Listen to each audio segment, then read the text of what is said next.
Hi guys, and welcome to another video. Today we're going to be reviewing where all the major tendons and ligaments are in the equine limb. I've included the big differences between the front and hind limbs, and hopefully have this structured in an order that's helpful for you. This will just be a quick refresher on where everything is, with some color-coded diagrams to help stick things in your memory. If you're new here, hi, I'm Julia Walker with Grey Duck Forge, and I make videos going over the main topics that come up on certification exams for farriers. I'm attempting to make these topics memorable and easy to learn, hopefully without making any factual errors along the way. And if you're not a farrier, that's not a problem. With that being said, let's dive into this topic. Sometimes when we're presented with a drawing that has a lot of information on it, it can be kind of intimidating, and it's hard to remember all the tiny details. Today we are building our way up to a combined diagram of both the front and hind legs of the horse, one structure at a time, with all the relevant location details as we go. If all you want is a colorful diagram to screenshot and label yourself on your phone, here you go.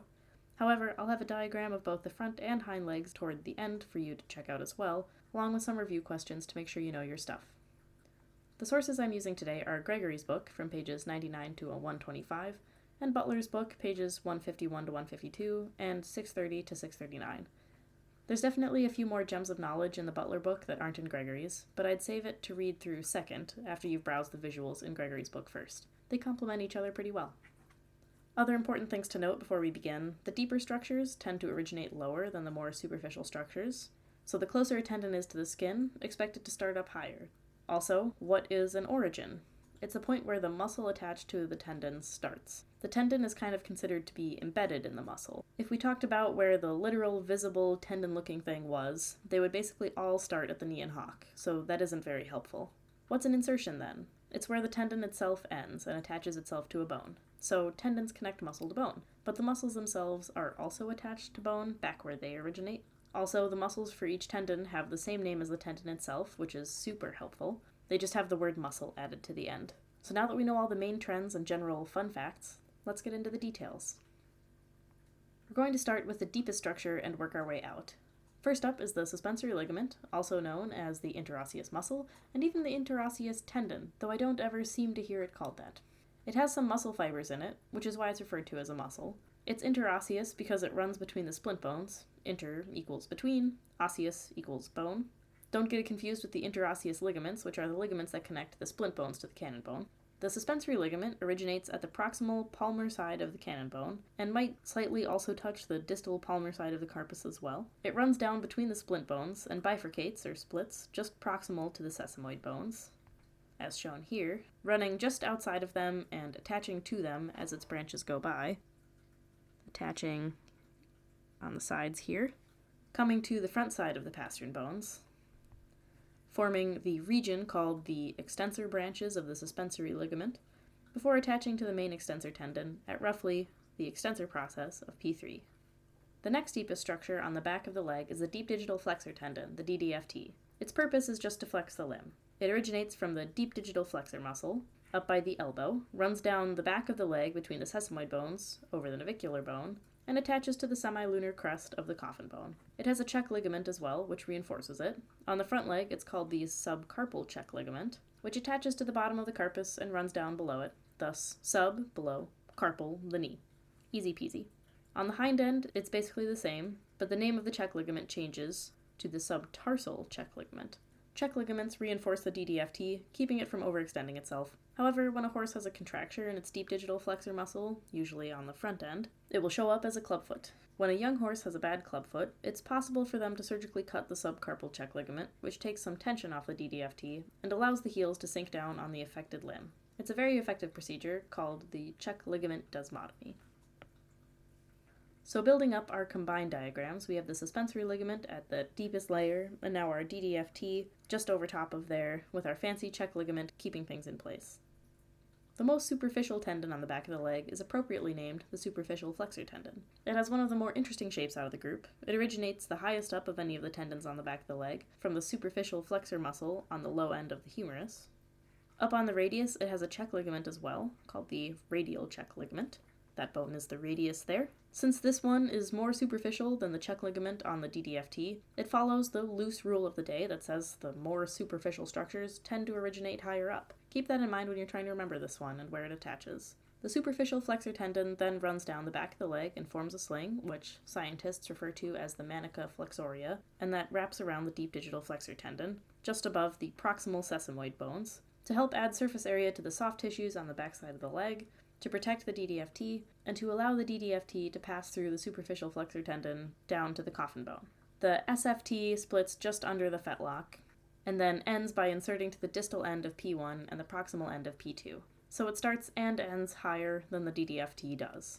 It's also mostly the same on the hind end with one key difference. On the hind end, the superficial flexor tendon grabs hold of the calcaneus bone as it goes by, right at the point of the hock. This means it helps flex the leg below the hock to get that curling action, but it also helps extend the hock, straightening the hock out. You'll notice that it doesn't have an equivalent to the radial check ligament. That's because of the calcaneus attachment. It's still reinforced up high, just in a different way. So here we go. We've added some dark green to our combined diagram.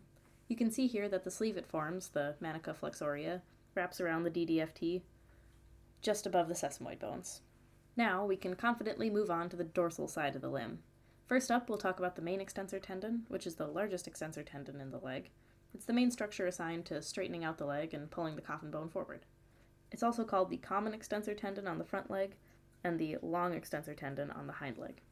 It originates at the main extensor muscle on the lower, slightly lateral side of the humerus and runs down the front of the bones until it inserts at the top side of P1, P2, and finally attaches at the top side of P3, again at the extensor process. That's where the suspensory ligament meets up with the main extensor tendon, but you'll see it has attachments on all the phalanx bones. It's the same story on the hind end for this structure, no changes between the common extensor tendon and the long extensor tendon, except for the names. The main extensor tendon is about as simple as it gets. Remember, there aren't nearly as many tendons on the front of the leg as the back, so the MET has to be in charge of extending basically everything. That's why it connects to all the phalanx bones as it goes down. Our last structure is the lateral extensor tendon. It's smaller than the MET, so naturally it also originates a little bit lower than the MET and doesn't reach as far down. When you see it on a diagram, since it's towards the lateral side, it kind of looks like it's deeper than the MET, though they're both about the same distance outward in reality. So it can kind of make sense with our rule that the more superficial structures start higher than the deeper ones. It originates from the lateral extensor muscle, which starts at the lateral top side of the radius, and reaches down to insert at the lateral top side of the long pastern bone, P1. That's on the front end. Of course, on the hind end, there's a change. On the hinds, it starts at the lateral top side of the tibia, so roughly equivalent to where it starts on the front end, but it inserts into the MET about a third of the way down the cannon bone. Moral of the story, it's shorter on the hind end and attaches to the MET instead of P1. And there you have it. We've done all the main tendons and ligaments of the front and hind limbs. Save this if you want it. This is the unlabeled one. Next up, we'll have the labeled one. And here you have the answer sheet, which you are also welcome to save. The stars reference unique structures to remember or differences between limbs. Now let's review. As I said before, we're working off of Gregory page 99 to 125 and Butler pages 151 to 152 and 630 to 639. First up, what ligament is on the front limb but not on the hind limb? It's a check ligament and it's above the knee. It attaches to the superficial flexor tendon. That's right, it's the radial check ligament.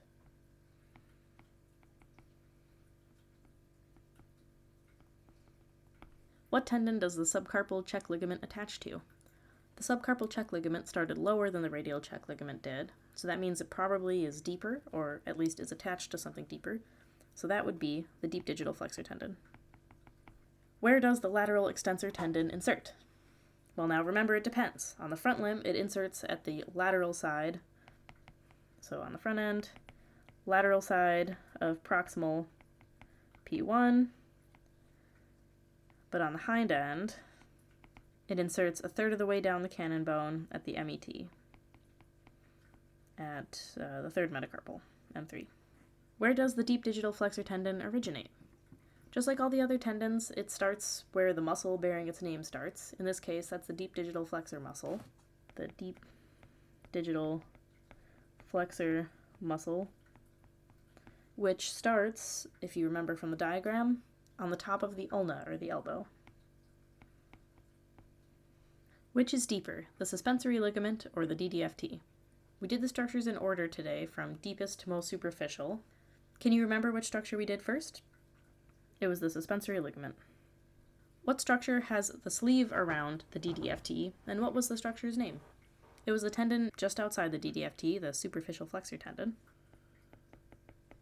And the structure was called the manica flexoria. Manica flexoria. Where does the suspensory ligament bifurcate? Remember that bifurcate means split.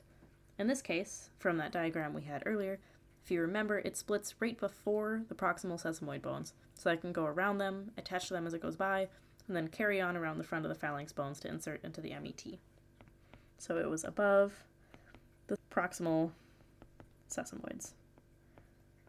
Great. Awesome job. Now we are all done. Thanks for sticking through to the end. You have now successfully reviewed the map of the main tendons and ligaments in the equine limb. We'll be continuing on with tendons and ligaments in the next video, most likely covering the fundamentals of tendons and ligaments, like their types, functions, elasticity, all that good stuff. If you want to see another topic soon, let me know. I'd love to hear your requests. I will try to stay fairly flexible. As usual, if there are any inaccuracies in this video, please let us know about those so we don't all believe something that isn't correct. Any other thoughts are also welcome in the comments. Until next time then, good luck in your studies and best wishes on your exams. And of course, as always, stay tuned for more.